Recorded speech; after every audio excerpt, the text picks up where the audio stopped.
Right on. Okay. Okay. Thank you for joining us today. I'm Steve Struggle, Revolutionary Internationalist fighter here in North America. Today we want to you listen to us on Pantherism, my YouTube channel, and I want to introduce Dr. Abraham Weisfeld.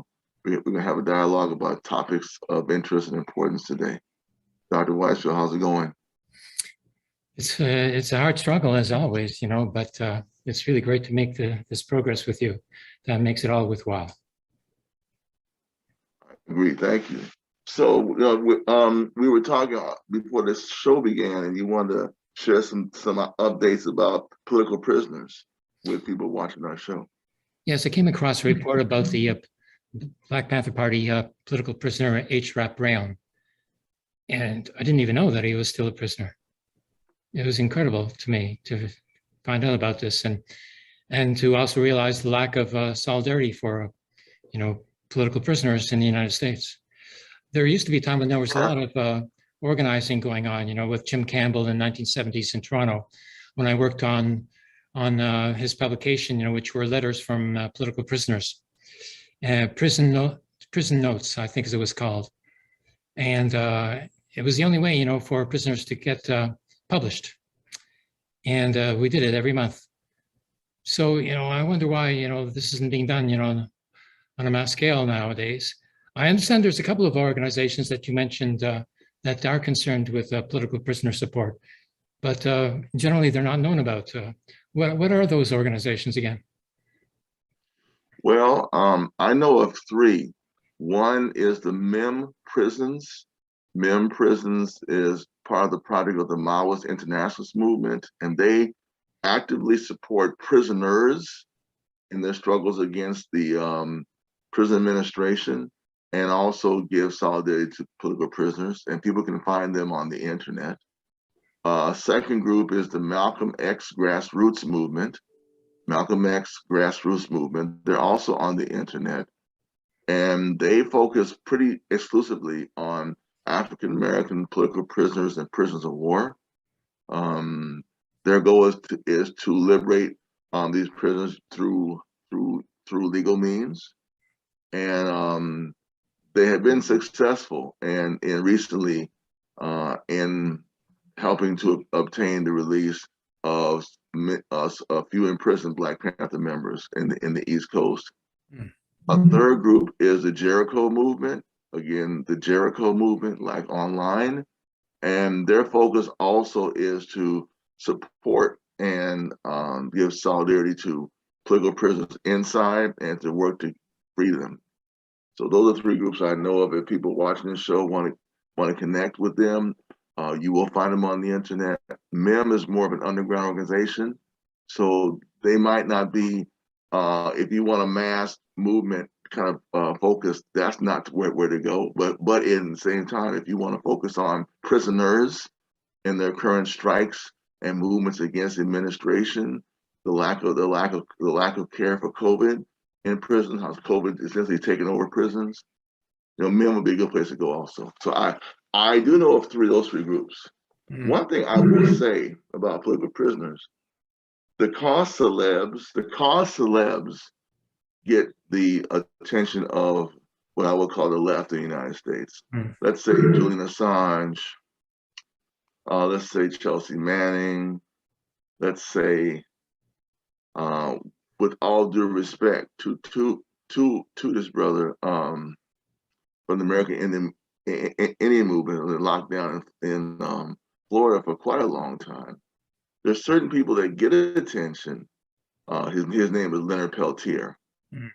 But in general, the revolutionary, socialist, internationalist, communist movement, for some reason, has a blind eye to this. In general, I find the anarchists are the best in supporting political prisoners within the United States. The Anarchist Black Cross, ABC, Denver, and other chapters are excellent. We would have meetings. We would come together on Saturdays at a church or a community center and write letters. That kind of solidarity is very rare to see, but that's really what it takes to get that's one thing people will do. They come together and they write letters or they do it online. The Party for Socialism and Liberation, I'll mention them. They've also taken up in their current readjustment to the new situation. They've taken up political prisoner work, had online letter writing meetings. Yeah, so there are groups that do this. In general, groups like the Democratic Socialists of America, Jacobin Magazine, the Swan People, Socialist Alternative. Yeah, they don't really embrace the political prisoner movement at all. I'm not saying that to critique them, but they don't. They just don't. So this, it is a struggle to keep this movement alive, and it's an important campaign.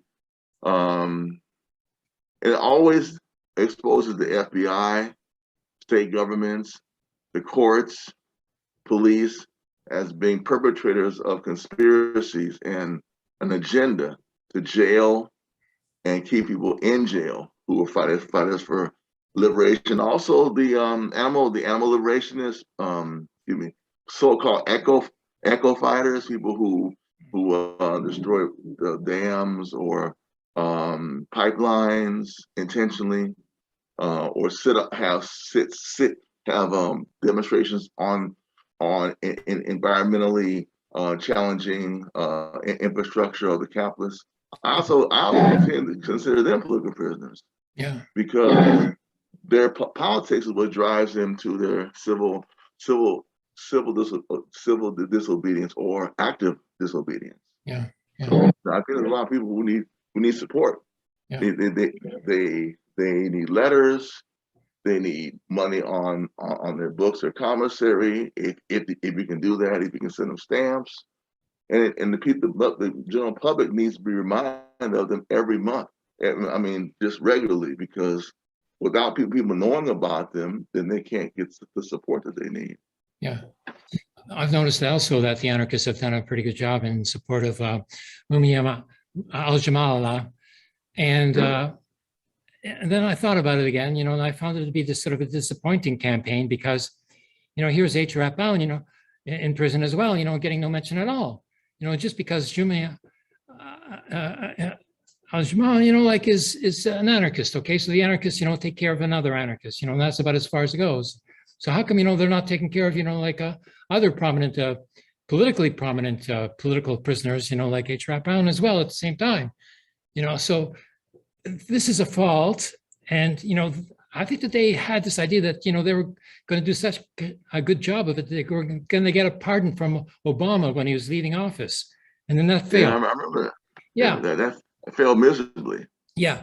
So I think that one reason why Obama, wouldn't have, pardoned Jamal is because if he had him pardoned, then he would have had to pardon H. Rap Brown as well. And that he didn't want to do. Well, I think that's a very good point. Now, this issue of Obama and his approach, Obama's presidency in general, when it came to I think at the time there was some prison reform legislation going on in the Congress. I think there was. And he was touting that, here I am helping the prisoners, blah, blah, blah. I think he even went to a prison. He actually went inside a prison, which, presidents don't do. So they don't. But the point was,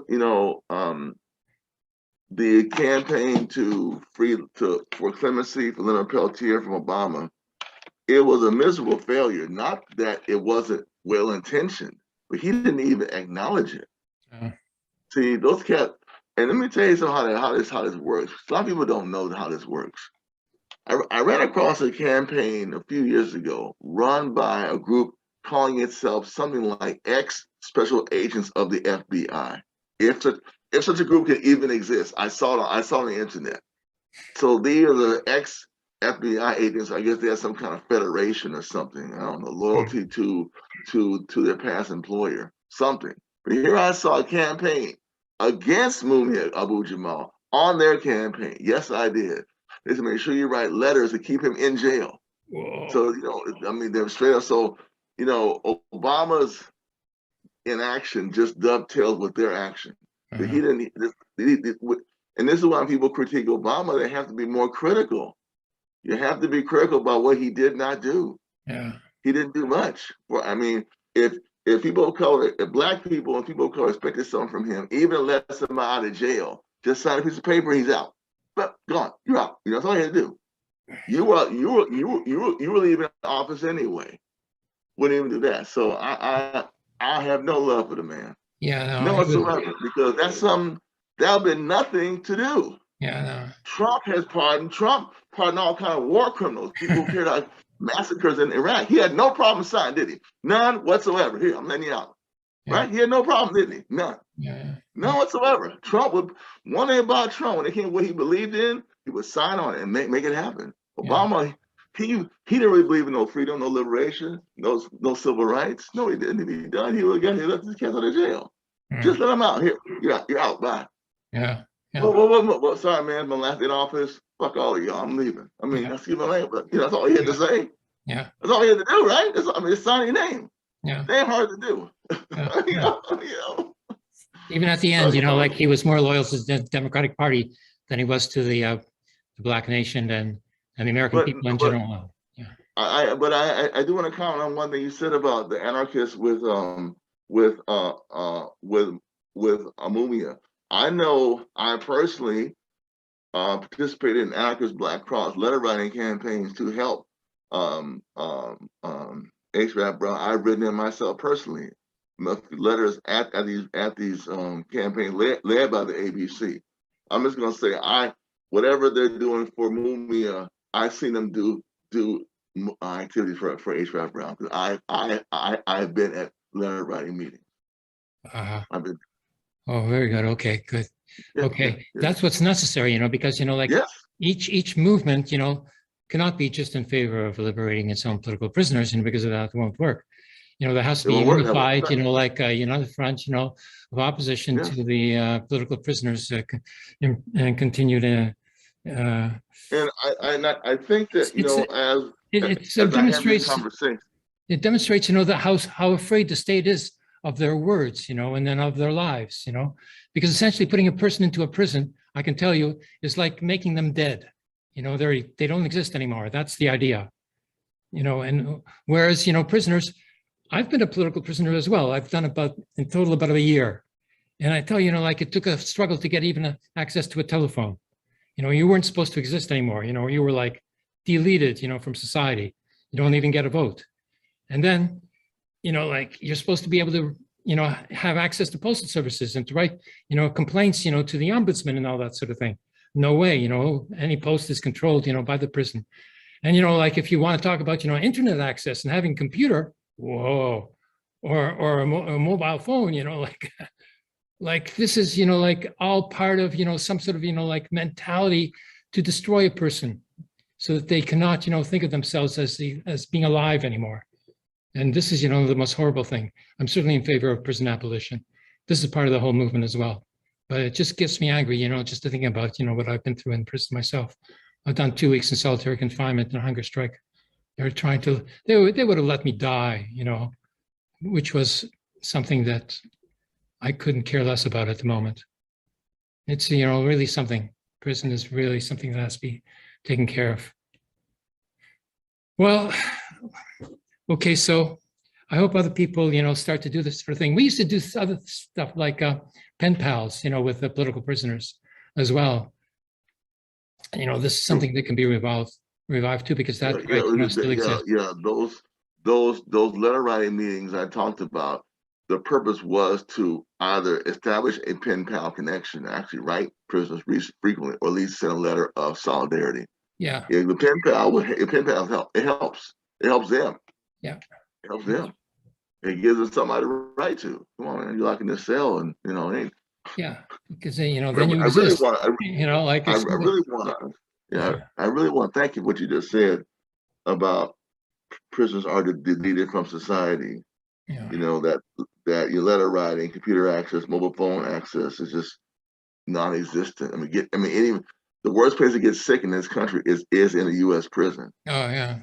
That's the worst place to get sick. Yeah. Because there's a good chance you won't get no help. Yeah. Or it'll come very late in the game. because, like you said, you're supposed to be deleted from society, Yeah. and that also the right to vote. Oh, yeah. The fact that it's so hard to get this changed. Yeah. It indicates because to me, for a society to say you can't vote after you come out of jail Yeah. is to put you into a lower caste, not class, caste of Yeah. people. That's a Yeah. caste. That's a caste difference. Yeah. It's feudalistic. Yeah, you're taking away your rights. No, no, no. I may not like what you're about, but you have to have the right to participate unless some really, I just don't see how that's legit in my view of what society should offer its members. Mhm. Participation in what goes down in your society. However the vote is set up, it should be fundamental. There should be no issue about anybody getting it. Mhm. I don't care what you do. I don't care what you've done. To me, you should be allowed to vote in prison. Yeah. Prisoners should be allowed to vote. Yeah. Why are they allowed to vote? Yeah. Why? Tell Just me, like okay. Yeah. just like students, are allowed to vote, just because they're not living in their home city doesn't mean that Yes, they can't yes. vote. So Yes. I ran across that when I was an organizer in the Deep South, and I learned that was one of the ways that the Republicans and the white supremacists and those who want to control who want to have gerrymandering in their interests, when they would always attack students on that basis. You're not at home. Well, that means that my citizenship level has changed. No, it hasn't. yeah. That's a federal law. Yeah. When they let states involve themselves in voting, it gets all effed up. Yes, it does. Straight up, it's terrible. You're right. I'm glad you mentioned that too. That's really important. Yeah. Okay. So this is a good introduction to the whole campaign, the whole political area of work here. So we can continue on from here. Would you have any other conclusion to make when we finish this discussion now?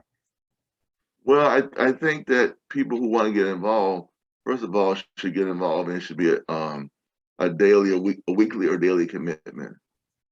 Here's how you do it. You got to commit a certain amount of time if you can do that, to go to websites and read, to write people, to commit in some viable way. That way, it'll become a habit that you're used to doing, and out of sight, out of mind won't exist when it comes to this issue. Because it's easy to become out of sight, out of mind. They're in prison. They're out of sight, out of mind. So do something. Connect with the organization. Do some reading about political prisoners' histories. Just make a connection, and let's keep this in the forefront and not in the background. I think that's the best way to do that. Very good. Okay. I hope that listeners will provide, addresses to contact various political prisoners, and we can start to build up a list. Yeah, as a matter of fact, I should just make that available. So make some links available in the chat. Very good. Once this is posted. Yeah. Because it feels good. I'm gonna tell you, it feels good writing those letters. It feels good writing those letters. It just feels good, like you're connecting with these human beings who've been there because of what they stood for as far as U.S. imperialism. It feels good to reach out to them. Yeah. That's all I can really suggest. I really do. Okay, so